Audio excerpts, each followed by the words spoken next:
I'm Herb Vermillion, and I own California Typewriter, and that's what I do is fix typewriters.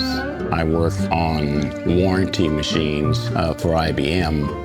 I was called in for repairs. In one of the places that I went to, they told me that there was a gentleman that was retiring and selling his business. And so I thought I'd be interested in it. So I went to talk with the gentleman, and we made a deal, and I bought his shop. I don't know, to me it seems like sometimes I think we're just getting too much technology too fast.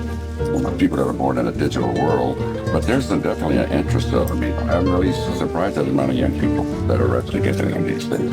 Some of the writers wouldn't probably be interested in trying to do their stuff on a computer. For some people, they take it with them, and sit at the beach and whatever, They break out their typewriter and, start typing.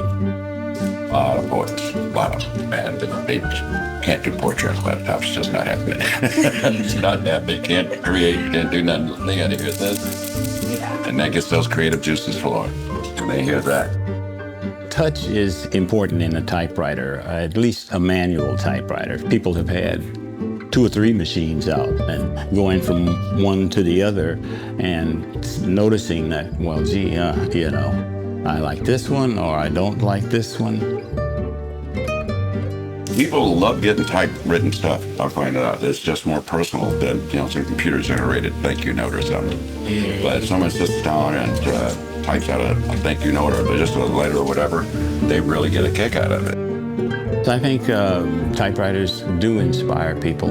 To me, sometimes it's like a carpenter. You can hear the hammer pounding or something. When you're building this, lovely piece of work.